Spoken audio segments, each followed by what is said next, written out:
Guys, it is 2026, and man, if you're already sick of things, well, this is going to be a great episode for all of y'all. Do you see what I did there, I Matt? see what you did. Hey, yeah, because we are talking today, guys, about healthy homes and why they matter, and how we as inspectors can help home buyers get into truly healthy homes that are going to promote a truly holistic quality of life as they're going about their existence, hopefully for 30 years or more in this property that they're acquiring. So we've That's got a right. great guest for that today. But Matt, before we talk about that, dude, it's 2026, man. Dude, welcome to 2026. See, and that was a good lead in. Like, this is a good way to go into 2026 with a health conscious mind, right?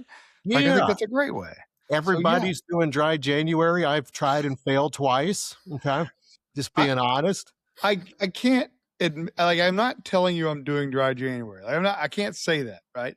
You're not However, declaring it. because I'm going to go there. I'm going to get into that stuff, but I mean, like, I have cut down, and really it's not about the alcohol for me so much. It's about the poor choices, like in terms of like food or late night food or something that happens whenever maybe alcohol is involved. And so to try to, I need to trim some pounds, man, and in order to try to remain focused on that, I decided to cut back on the alcohol a little bit. So I mean, I'm not doing dry January. I will be on it in January, but I think it's been almost 2 weeks since I've had a It's drink. drier, than It's it used It's drier. drier. That's drier, right. yeah. That's But right. actually, no. So Cristina Greenfield's our guest today. Let's go ahead and introduce you here because Right. you have, first of all, such a diversified background, and I want to tell some of the listeners about what you do because you have quite a insight into what holistic, healthy living looks like and how it all starts with your environment. So please go ahead and Matt, first of all, introduce how you know her, and then Right. Christina, I want to hear all about you. Sure. Yeah. Well, we've kind of been friends for a while now. We met through social media. Christina actually hired me to inspect her house. Oh, And so I did an 11-month warranty inspection. She lives relatively close to my neighborhood, or not a neighborhood, in my area, and I actually did a 11-month warranty inspection on her house. And since then we've just kind of become friends, and we have done a few things together in terms of educating and gotten together on some things that we will actually go into a little bit later because she has some things that but before I go into that, really, I need to know, like, first of all, welcome to the show. And second of all, Thank like, did you. our PR team take care of you? Like, did you get everything that was in your rider? Are you good? I did not get all blue M&Ms as requested, Oh, but man. everything else shook out, so I was going to let that Okay. one slide. All right. Well, we got to work on that. It's something new we implemented this year. Well, but no, seriously, we're so glad to have you here on the show. And I think really a really good place to start. We had Matt Reisinger on last year, in the middle of last year sometime. Yeah. And one of the questions I asked him was, how he defines a high performance home or high performance building. And so I feel like that's a natural place to start with you. Like, what exactly is your definition of a healthy home? and let's get Yeah. her background too, first of all. That's a Yeah. great question. Yeah. Who will? We'll get there. We'll get there. No, thank you guys. Thank you for inviting me on. It's I've said often, Matt, that our conversation should have been recorded as podcasts because they just roll and they just flow and they're so good. So we're finally doing it. Are you saying he's good at talking? I'm very excited to be here. He you know what? That is one of his gifts. Yes. I'm a talker. And I think it's funny how you introduced me as that's how I introduced myself to you, is I lured you to my home. And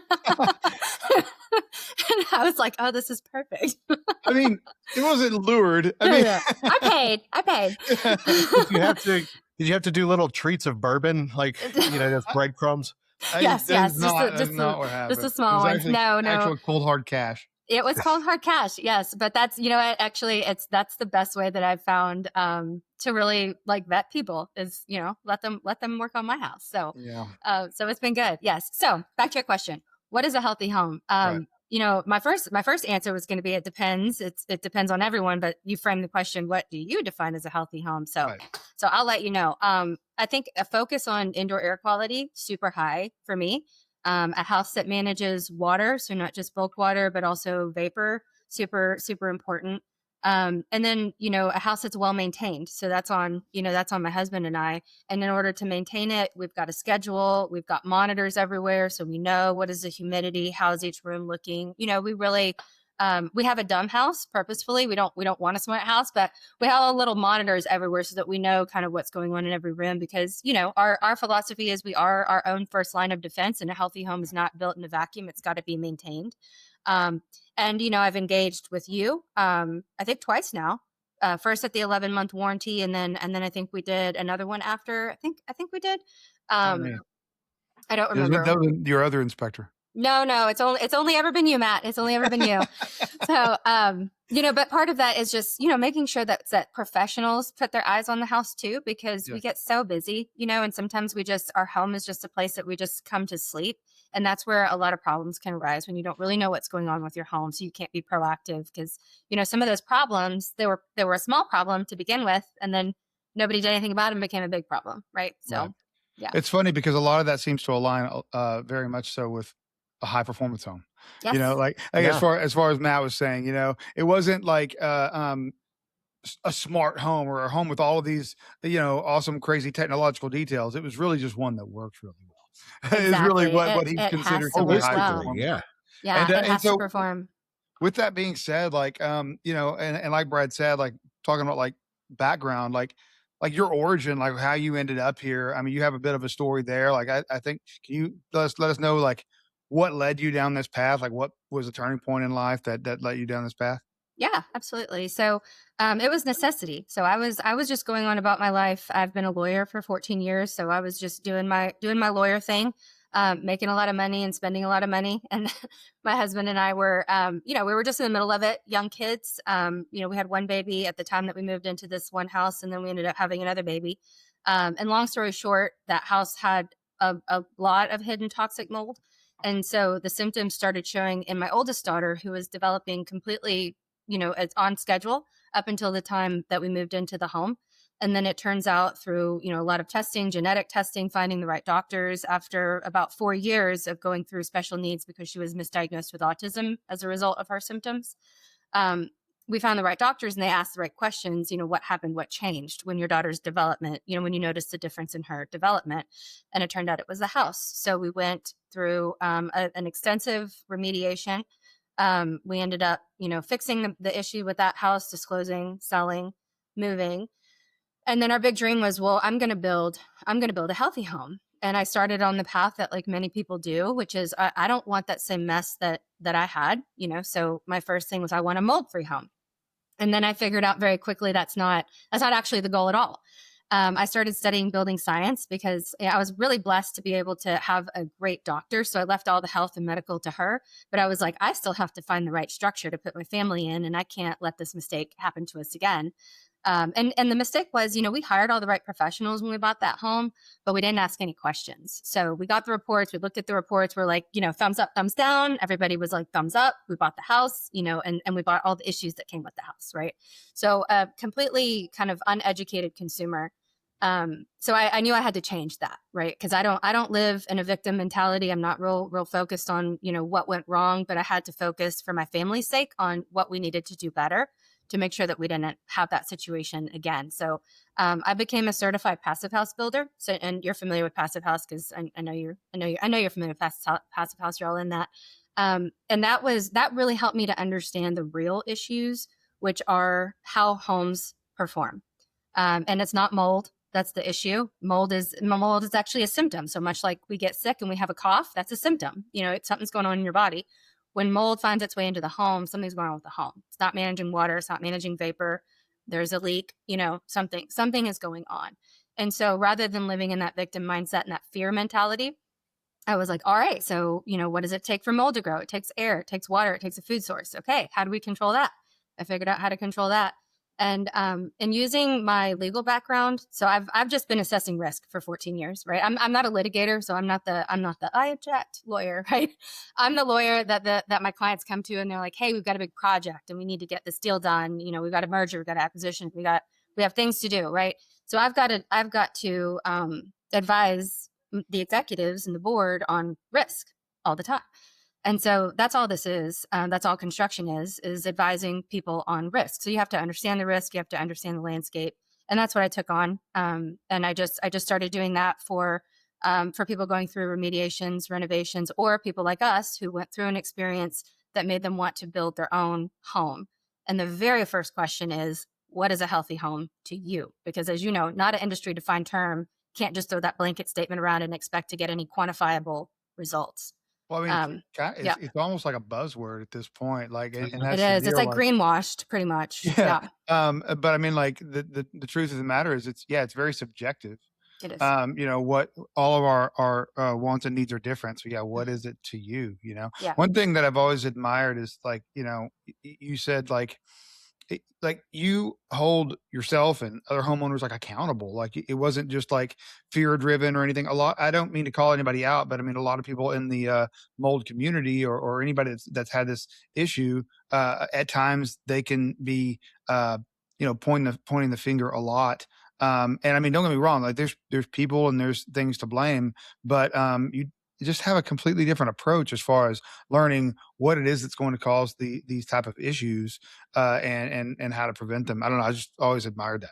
Thank you. I appreciate that. I work really hard at that because, again, with the legal background, I've never been successful in convincing a counterparty anything different by berating them, by pointing the finger at them, by saying it's all your fault, you're wrong, you're terrible, you're horrible.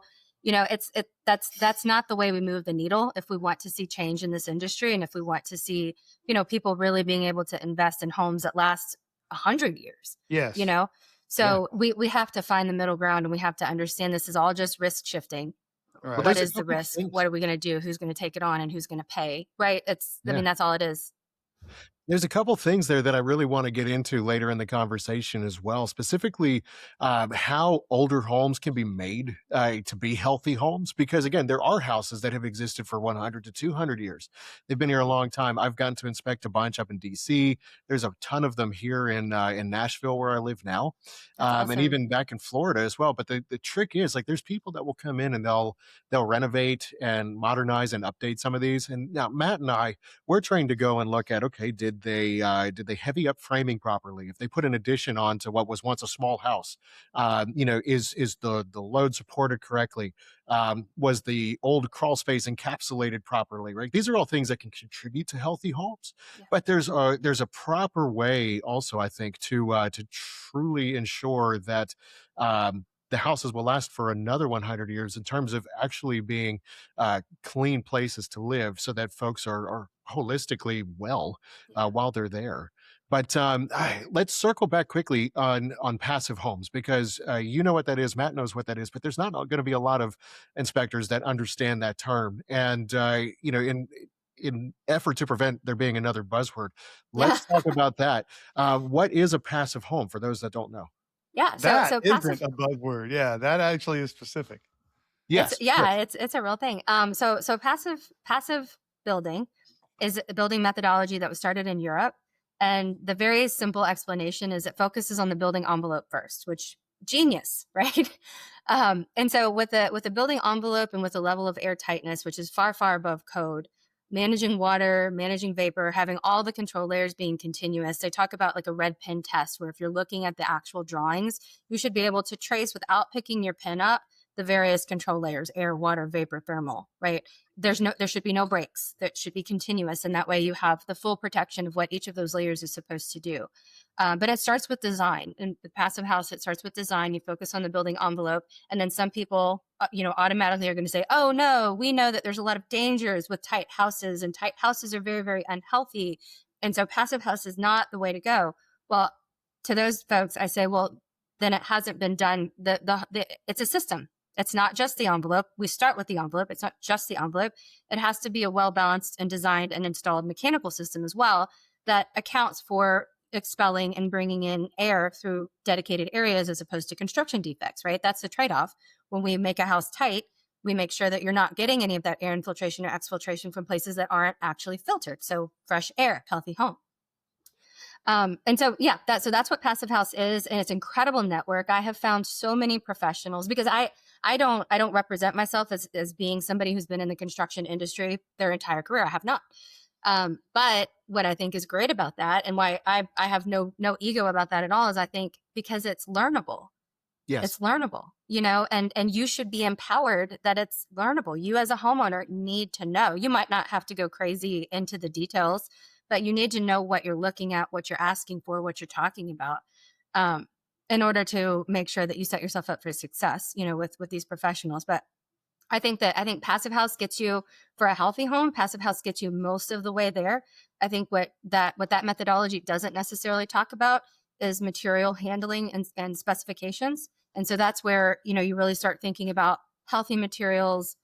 What are you doing? How are they getting delivered to the site? Where are they being placed? How do you quantify when you should be able to go ahead and dry in? How dry is dry enough for the framing? Right. And That's so like massive. those, yeah. And so those things they're not really built into Passive House, but that's where like my methodology when I'm working with homeowners is, I'm saying, hey, there's tests that Passive House will support a healthier environment. And then we need to layer these other things on if in fact that is how these individuals define healthy home, that they need those types of things. Now, that's brilliant, absolutely, especially because Matt and I, we both see properties and neighborhoods that get chucked up so fast during the most inopportune season, simply because it's construction right now is all about meeting demand where supply has been lacking for so long. Yeah. So they'll skip over all these things. Houses won't get dried in properly, and when they do start the drying in process, everything has been soaked for so long because they're building during the wet season. Yeah. But It's hard. so that's something to consider there. But we've mentioned some absolute standards when it comes to Passive House, and then we've also talked about how healthy homes can be relative. So as someone that looks for objective truth in an age of nuance, in a world of nuance, what are some things that might be misconceptions about a healthy home or a passive home? Things that might be misconceptions about a healthy home. I think that people believe that if a home is new, it should be healthy. And just like as a blanket statement, right? Even if it's a production builder situation, they're like, it's brand new. This home should be perfect. I should never have to touch it. I shouldn't have to look at it. And to those people, I try to help educate them. Again, going back to the fact that a healthy home is not built in a vacuum. But also just understanding the nature of the production build environment, which I'm not knocking. There's certainly a purpose for it, but you have to know the limitations. Like you said, it's a environment that's built for volume, right? Mm-hmm. They're building the same thing over and over again. They're doing it quickly and they're selling them quickly. And so to build a home that has a level of airtightness and that actually manages the control, with the control layers, it takes a really skilled labor force to do that. That's not just anybody just doing it quickly with no oversight, and even people who are skilled and do it a lot still appreciate the oversight because things can be missed. We're limited by our own senses, right? All the time. And so I think that, and I almost not blame it, but as, maybe attribute it for myself really to the age of HGTV. Like many of us really grew up watching HGTV, loving HGTV and watching all the, this guy, this one person is like a butterfly hunter and this other person is, I don't know what they're, but like these crazy careers that you're like, and they have these incredible budgets and all they're doing is aesthetics, so we walk into a place and we're like, ooh, how can I change these countertops? How can I add wallpaper, and all this stuff. And we're really focused on aesthetics when really we need to be focusing for our own health and for the benefit of our investment. We've got to be focusing on things we can't actually see. Entertainment education. It's honestly, it is. And you on your Instagram, you hit on this as well. That I guess in 2025, healthy homes kind of became a buzzword. And there's some misinformation that kind of crept into the influencer space around healthy homes. Yep. People that only get their education from HGTV. Here, let's put some gray paint on the bathroom and call it a flip. I've walked into houses and customers have leaned right up against a load bearing wall and go, can we just knock this out? And I'm like, you like Property Brothers, don't you? They're like, we love it. Property Brothers. I've seen them do it. Right. I bet. But it's even more accessible now because of TikTok and Instagram and things like this. So how can homebuyers kind of weed out fact from fiction so that they're better educated? I would say just be very discerning where you get your information. And if it seems too easy and too good to be true, it probably is. I don't think that building a healthy home has to be difficult, and it's not unattainable, but it does take a level of knowledge and understanding of, several different industries to really, really know what you're doing and what you're getting at. I personally, if I absorb or intake information and it makes me feel scared, I automatically stop and I'm like, who has something to gain out of me being afraid? Because anytime I've tried to educate somebody, if I really have an intent for them to understand, I want to remove fear. I want to give them information to help them make an informed decision. I don't want to be the boogeyman saying, if you don't hire me, or if you don't work with me, or if you don't know the secret thing that I know, you'll never be able to have a healthy home. And I'm not saying all influencers are out there saying that, but that's an exaggeration of some of the level of information that's out there for clicks, right? And so just kind of think about where you're consuming information. If it's from an algorithm-based source, then there's probably some behavior modifications and maybe the presentation of the information that could be a little bit exaggerated, and from my experience, there's always a middle ground. It always depends, And so like people are saying one type of material is bad all the time. It's not. Right. It's not. It depends on so many different things. And so if you have a house that has that type of material and now you feel terrible about your house and your investment and you're scared, I mean, what a terrible thing to do to people, Unless it's lead-based paint or Chinese drywall, Well, yeah, there are exceptions. Different story. I completely agree with you. We can walk around on. You can sit here and say, X thing or X builder or X product is terrible, but in all actuality, it comes down to whatever product or whatever specific person was involved, how this thing was installed. Like there's so many factors. You just can't say the material was delivered in. Yeah, it's not a blanket statement. Find a couple of, products that I would say, no, stay away from that, like completely. But like for the most part in general, like, it really there's a whole lot of depending factors. It depends. Like we can say that all the time. So like as inspectors, we're always finding things like, moisture, ventilation problems, air leakage, if we find that kind of stuff. But I mean, like, at what point does something that maybe seem minor, like, do we need to like start focusing on, like, because it can have some bigger implications down the line? Or what are some things that, like, from your point of view, that you wish inspectors would maybe focus in a little bit more on when we're looking at it from the perspective of a healthy home? Yeah. Humidity comes to mind.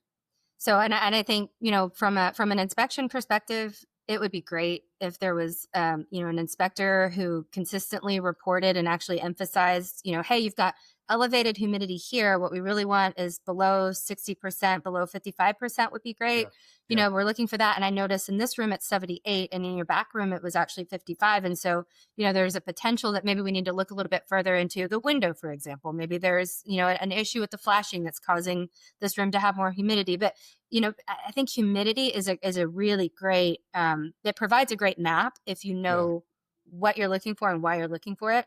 I think that individuals, though, people, homeowners, we need to be monitoring our humidity as well. But also just asking your inspector, hey, with your tool that's probably a lot better than my little Amazon hygrometer, could you check? Could you see, could you set that up when you're doing your assessment? Maybe first thing you go set your thing, your monitors up, and with your specialized tools, be able to help me understand, some humidity tracking here. That's one thing that comes to mind, because nobody's focusing on that. Yeah. No, nobody is. And in our climate, it is a really big deal. I mean, for me, I can't say that I focus on it. Like, I don't have any specialized tools like check humidity in different areas of the house. Mm-hmm. I've been carrying around like a rather nice, I've got one, what's that? RNet Home. Have you ever heard of that one? Yeah. I carry that one around, and it just is in my gear, usually in the kitchen, and usually I can get a reading on it. I can check the thermostats and stuff. The thing is, for me, like a lot of times when I walk into a house that has humidity problems, I can feel it. I can smell it. Yeah. It's just there.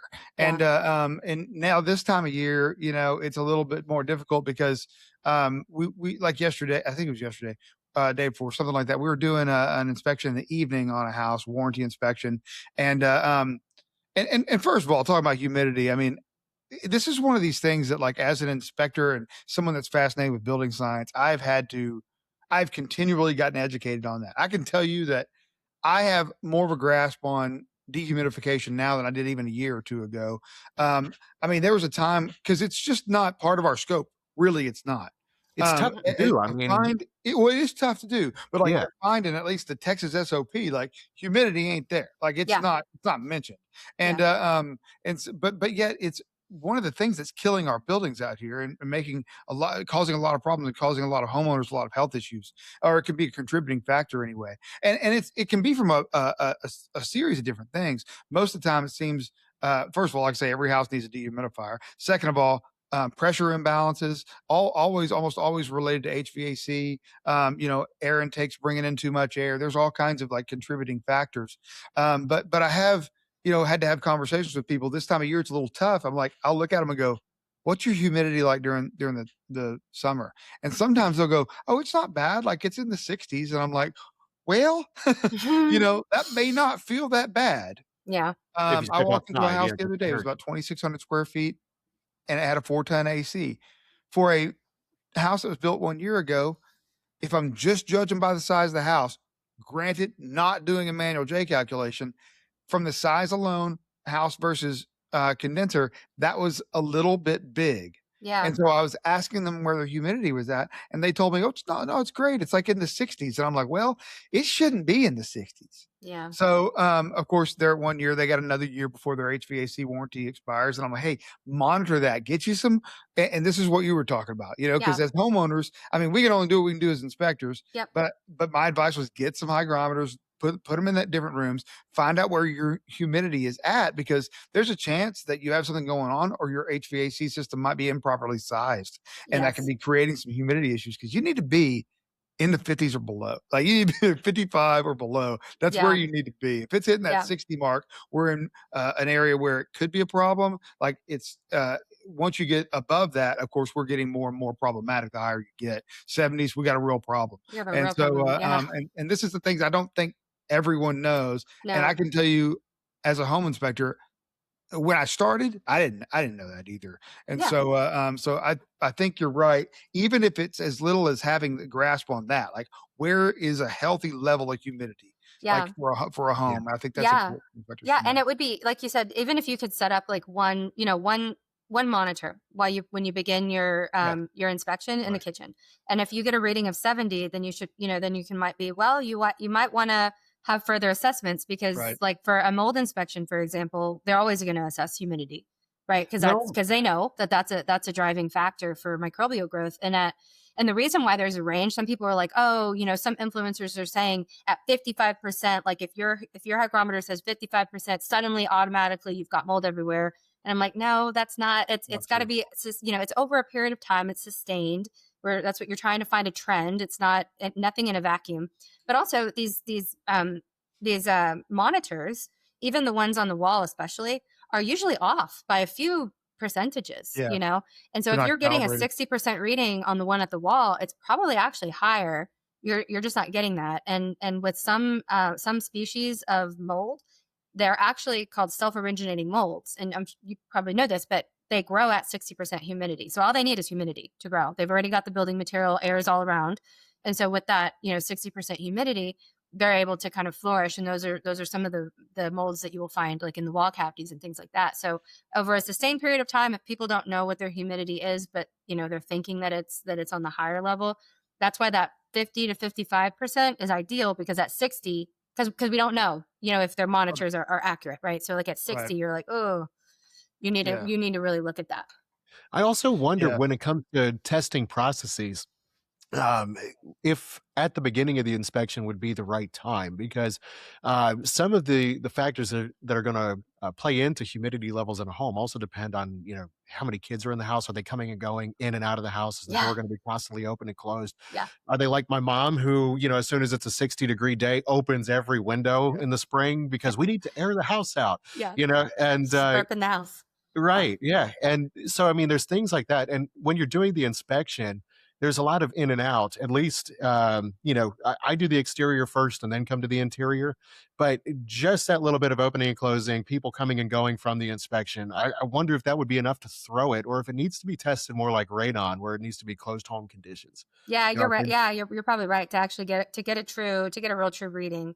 but you could Um, do it at the same time as a radon test, as yeah, an ancillary. yeah, yeah. That's a really good point. So And I think the other one, Matt, remind Yeah. me, do you actually look at the HVAC system? Like you go up and you look in the attic and you sort of like look at the HVAC, but you don't touch it or get into it, right?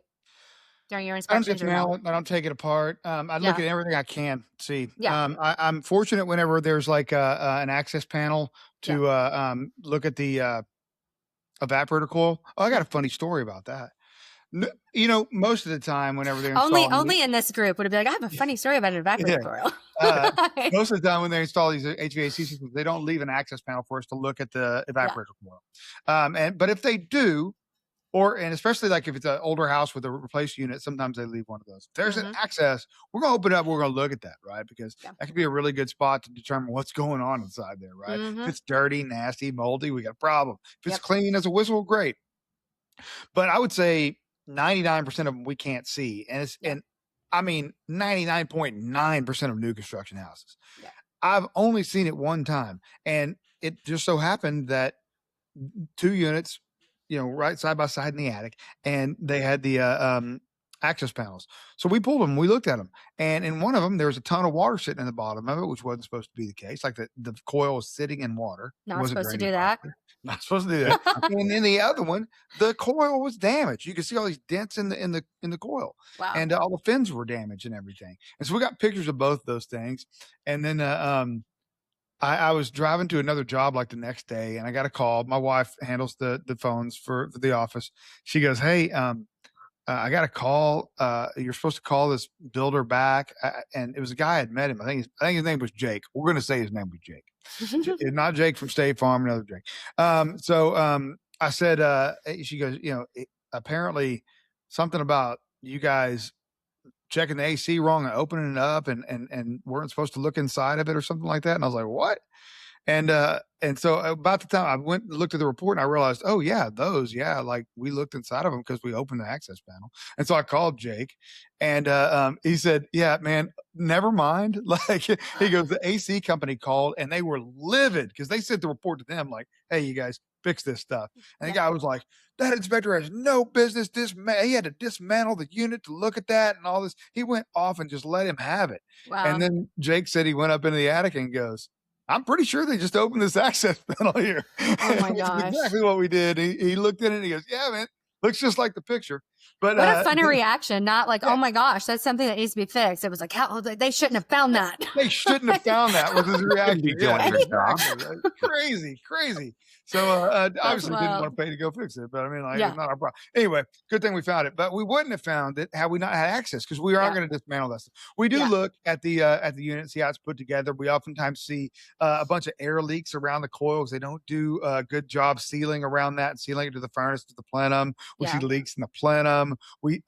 Man, I can't tell you how many times, especially during the summer, we can see what I can only describe as probably a pressure imbalance causing a massive amount of condensation to form on the underside of the evaporator coil, and it's just raining into the pan. Yeah. And Yeah.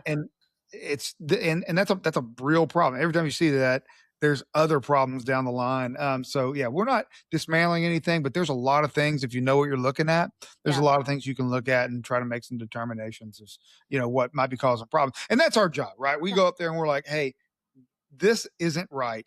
This problem right here shouldn't be happening. This needs to be further evaluated. That's what we do, right? Yeah. I And- try to get as close to and this is with everything I do. I try to get as close as I can to finding what I believe to be the culprit. yeah. Because if I can hold their hand and say, right here is your problem.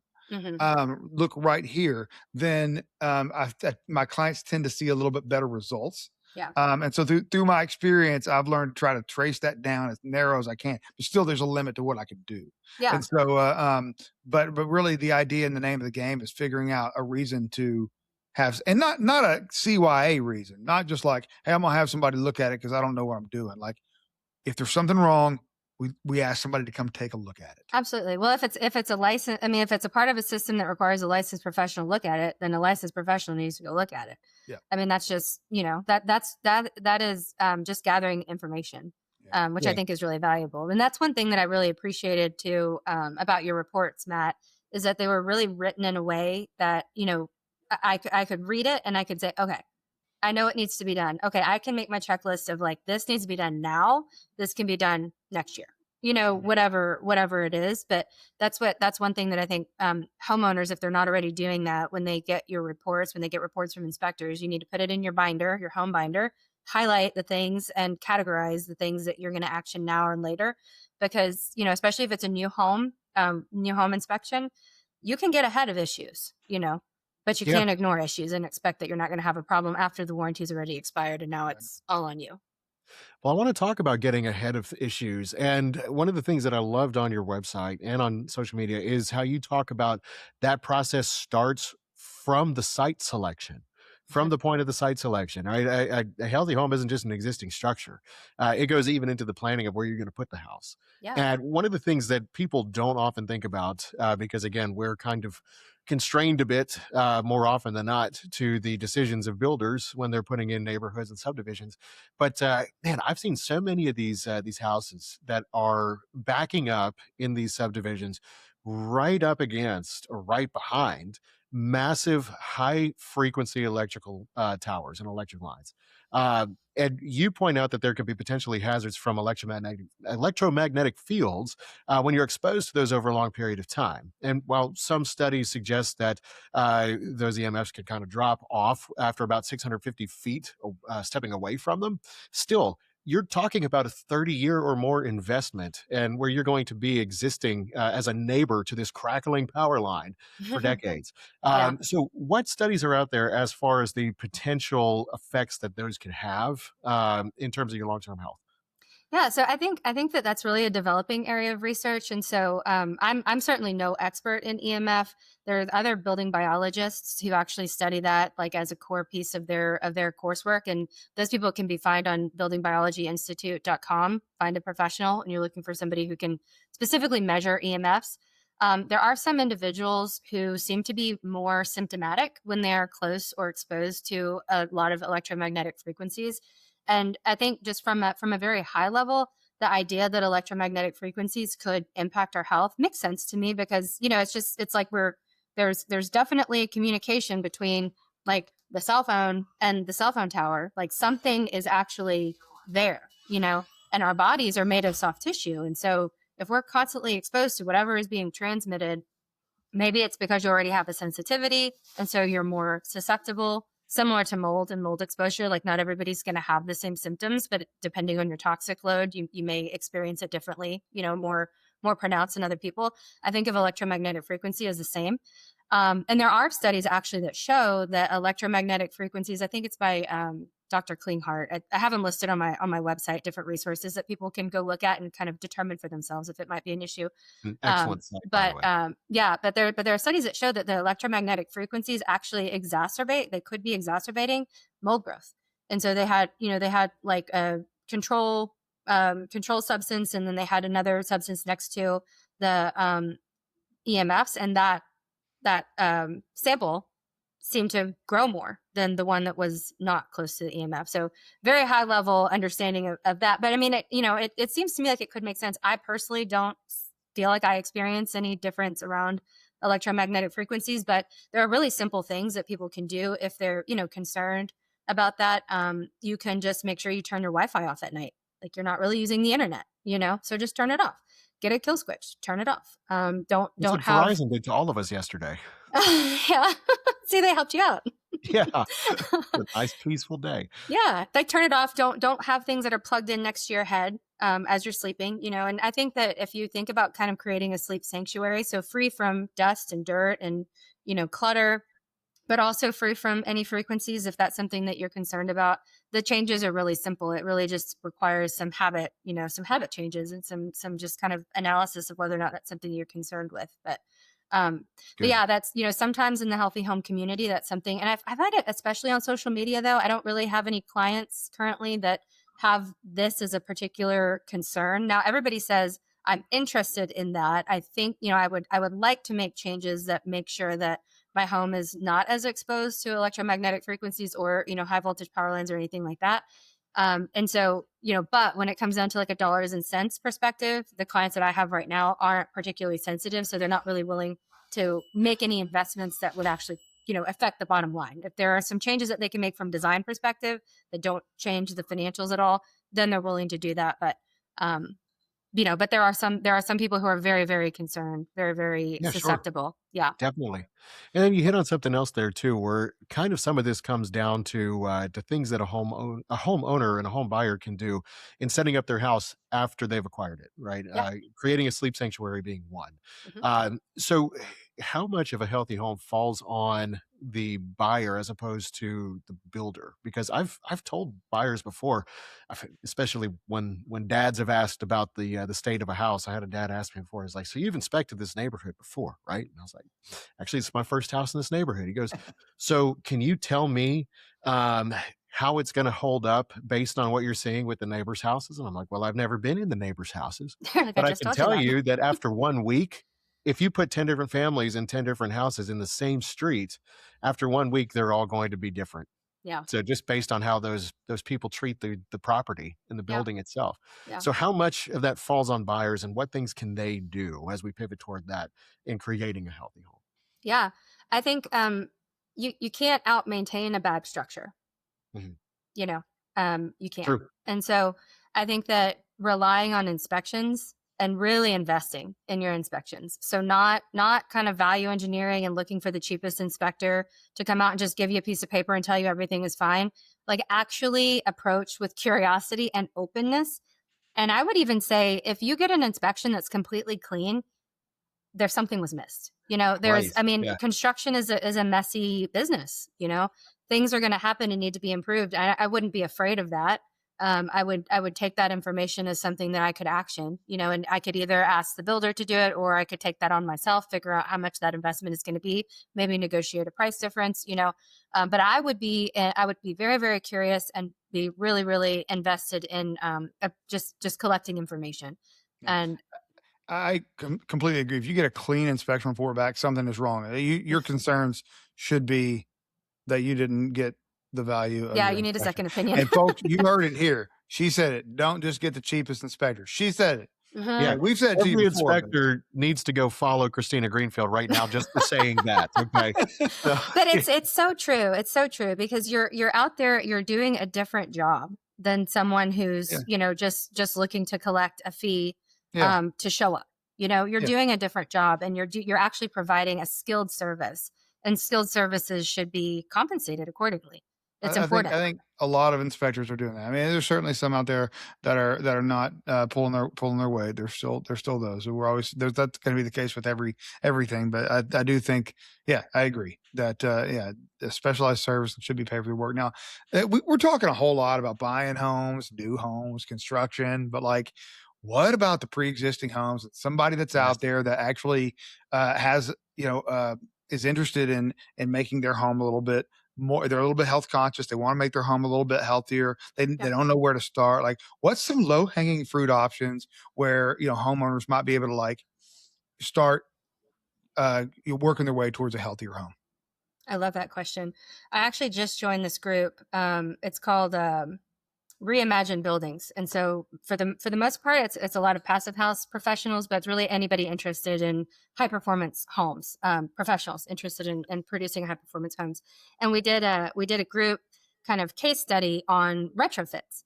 And so retrofits is distinct from just like a HGTV cosmetic, fixer upper or whatever, but like actually trying to get an older home to perform better. And what we kind of landed on is you've really got to fully assess the current state of performance of a home, whatever age it is, before you decide how you're going to really tackle making this home better, healthier, and knowing what healthy means to you. So what actually is your goal? Right. If your goal is, more airtight, if your goal is preserving the structure, if your goal is preserving the control layers, then you're going to be looking at the building envelope. But really first, you're looking at the mechanical system, because God forbid you take a home down to the studs, or, you know, you do any kind of extensive remediation renovation that requires, you know, all of that kind of peeling back of those layers, and you haven't assessed the mechanical system, because now you're just circulating terrible air, you know, from a terrible system in that beautiful new envelope. Right. So, you can really destroy all the work you do. You will destroy all the work you did. So be prepared to do it again. And some of my colleagues kind of in the industry, you know, they say a lot of times, you know, if their bid was a little bit higher than someone else to perform whatever service, insulation, HVAC, whatever, you know, they're like, okay, just keep my number. I'm here for you. You know, if you need, and just know it's expensive the first time, but it's real expensive the second time, you know, and that's true. And you've already put all the money into it. That's really true. Yeah. So I think that I would start, and what I always advise my clients who are kind of looking for this, I would say, first, what is your budget? What are you looking to spend? If the budget is close to nothing, then we're talking about maintenance. You know, we're talking about a maintenance schedule. We're talking about your cleaning schedule. We're talking about maybe changing your products that you're using so that you're not, you know, unnecessarily polluting your environment with toxic products, getting all the dust up, you know, not stirring it up, because whatever's in the, you know, whatever's up comes down, right? So if for example, there could be microbial growth in the home, it's sporing, it's falling in the dust, pick up the dust before you inhale it, you know, just pick it up. So we're talking about maintenance from that perspective. If you're interested in like in a true retrofit, then I would start with assessing the performance, and I would start with assessing the performance of the HVAC system, and then the envelope short to follow. And I think those two things have to be updated. I think, unfortunately, and you guys probably see this too, you know, some people are like, okay, I'm going to get these energy efficiency credits or whatever, you know, that whenever the IRS was offering different rebates and things like that. And we had some energy efficiency updates, but people were just getting the update for the credit, and they weren't really thinking about how that update could contribute to. Are you okay? we gotta redo this. My dog wanted to just knock everything over. We have a situation. We have a situation. Clean up on aisle 9. Oh my God. We can't. This has got to stay in there. Like we can't. So we can't good. Move. There's no way we're taking this out. We need to see the dog. We need to see the culprit. We should we all do it to make him feel better? You know, like whenever everyone's like, "Hey, everyone peed their pants." We'll just knock over our stuff now. Just to make everyone does it. Hey man, it happens, man. I'm just glad I'm not the one having technical difficulty yet. Yeah, I know. The show's not over. We're right behind you. Oh, now it's crooked. Hold on. It's not crooked, but I got way too much above your head. It looks good. But anyway, their lighting is great. Well, are we still rolling? We're not gonna cut this out, right? Oh no, we can leave it. Yeah, we're gonna leave it. We're gonna leave it. Well, with that being said, I feel like I have to do something here, right? First of all, it's kind of funny what you were saying, because it's like, okay, you want some low-hanging fruit about what you can do to have a healthier home? Clean your damn house. Clean your house. Take your shoes off. Dust this place, for the love of God. Do you guys keep your shoes on in your house? I have to know. The viewers need to know. Most of the time I do, but most of the time it's house shoes. But not your outside shoes. Not your outside shoes. Yeah, I mean, I'm very guilty of outside shoes coming in. I mean, I have dogs. It's like sometimes I say, well, what the heck? I don't like it. I try to get better about it. Something kind of did there's never a thing growing up for me. Like shoes are kind of always on. I also have foot problems. So like a shoe has to be on my foot. Like, like I ain't walking barefoot. Okay. And so it really just depends. But I think for the most part, we're not in our shoes in the house mostly. Okay. But yeah, I mean that's it. Low hanging fruit. Definitely take your shoes off when you're in the house. Hey, Brad, are you a shoe on or shoe off family?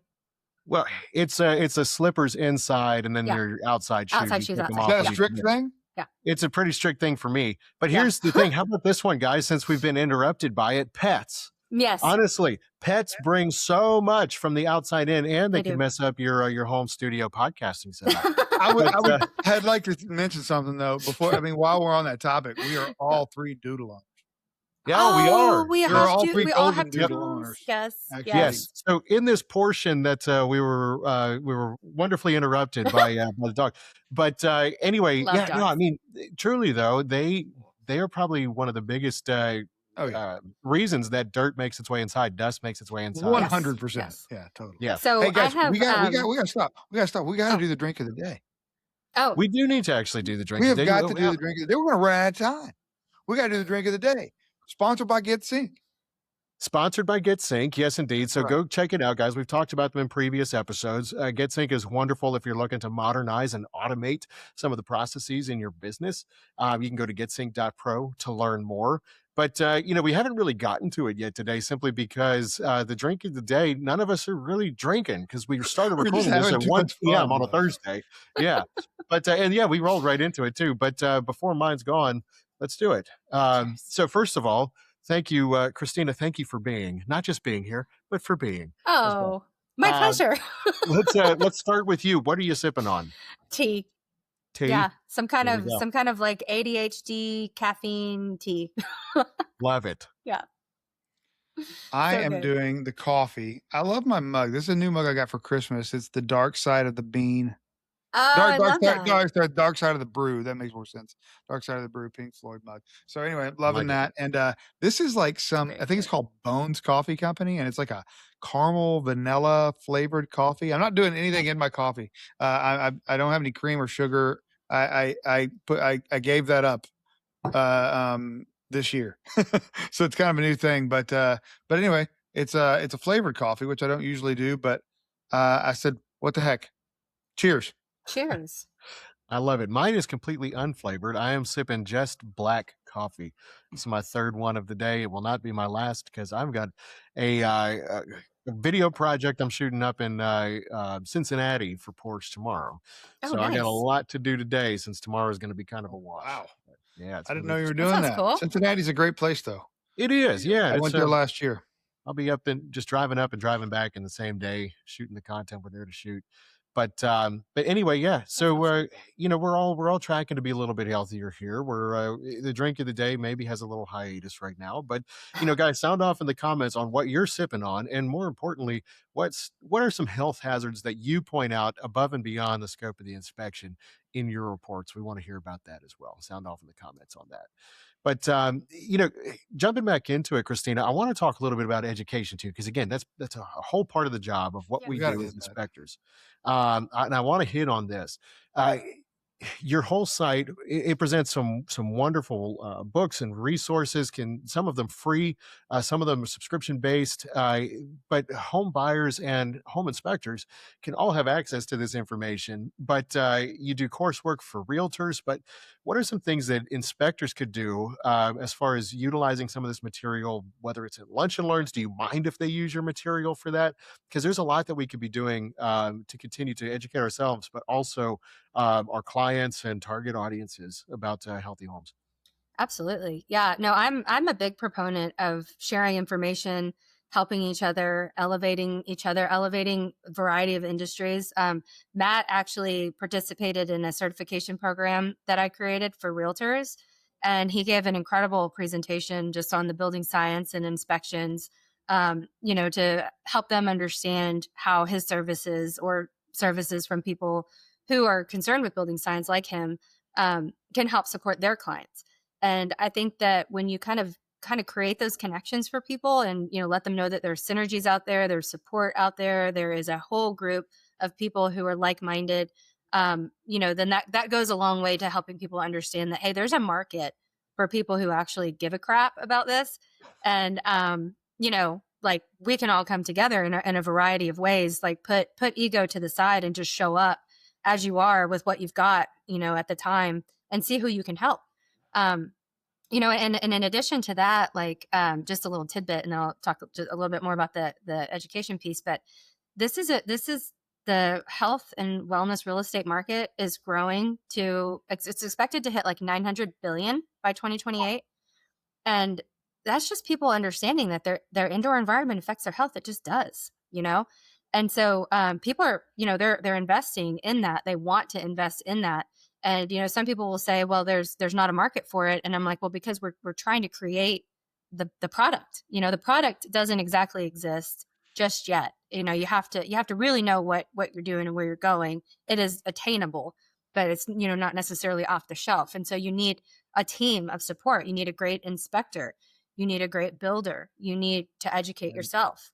It's so true because Yeah. like as people become more conscious of this, and demand better from the builders. Builders are taking steps in directions to try to address these needs, but they're not oftentimes getting it all right. Yeah. And so you've got to have people on your side to identify, okay, yeah, well, I'm going to use the obvious one, but like spray foam, you know what I mean? It's like, oh no, my builder, they're top notch. They're doing high performance stuff like spray foam. It's like, okay, well, there's a lot of I's that need to be dotted and T's that need to be crossed. You can't just do spray foam. Like there's some things that we need to talk about. And you Yep. got to have people on your side to be able to make sure that is done right. Yes. Correct. Yeah. Yep. Yeah. And just making sure that like you're getting your information from, you know, real vetted unbiased sources. Building Science Corporation is a great one. You mentioned Matt Reisinger. He's a great one. You know, I think that it's a real differentiator when you can find an inspector who is versed in building and just the thermodynamics, the science, you know, like why are we finding what we're finding? How, you know, like Matt said, kind of how can I kind of help create that trail so that it's easier, you know, everybody understands what the issue is that they actually need to address. I think those are big differentiators. And like I mentioned, the market is huge. So when people start seeing that there are inspectors who are taking the time to learn more than what was required when they got their license and present that as a actual part of their services, I think that's going to be highly, highly sought after. That's Do huge. you have any Yeah. other real estate agent classes coming up? I do. Yeah. Actually, next week we're doing an online version. So I had a lot of demand for people outside of Texas. Okay. And so we've opened that up. So yeah, January 19th, 20th, 21st, and 22nd, we're splitting it up into 1 hour over 4 days. And then they get access to the masterclass that one of them that you recorded for them. So they'll get that. They'll get the opportunity to earn the certification. And I'm super excited. We've got people from all over the U.S. who have signed up. So it's it's growing. It's really growing. People are interested. Real estate agents are seeing. Because there's a lot of people out there, you guys have probably seen this, who, you know, market themselves as holistic or healthy realtors. And, you know, my question to them, again, kind of putting the legal hat on, is what exactly does that mean? What You know, criteria? what are you representing that you're providing to your Yeah. client, and how might that be misconstrued and thereby unnecessarily increase your liability?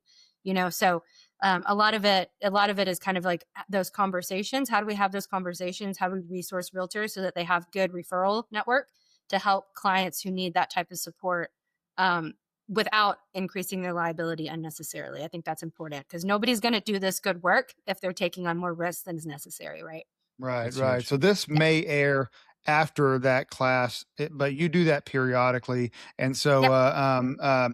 where can people find out where to sign up for that if it's something they're interested in? Find you to find more information on you. Where can they find this information? Yeah. So conscioushealthyhome.com. No S, conscioushealthyhome.com. That's where I put most of my resources and time. I'm not great at social media. So I do have social media, Instagram, but I'm not super good at it. But I put most of my resources. I have a blog where I give you all kinds of information, all kinds of resources, backlinks, so that you can actually go get this information yourself.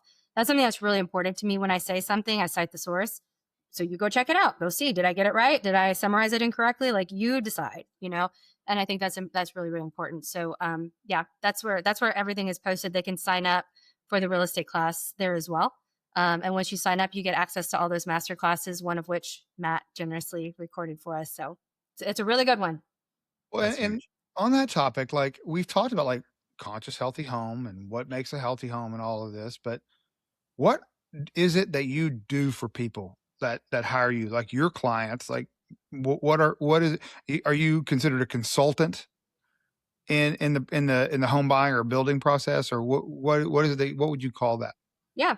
I think consultant. I mean, consultant is what I call myself. And really, one thing, I mean, it's not exactly the same type of consultancy as other people provide, because one thing that is really important to me is that my clients are making their own decisions. So some people need a consultant who is going to say, do this, ABC, Yep. do this. Because of my experience with my family and understanding how the really only way that we could have protected ourselves was if we were better informed to make better decisions. And so it's really important to me that I educate my clients and I say, hey, here's all the options. Here's the risks.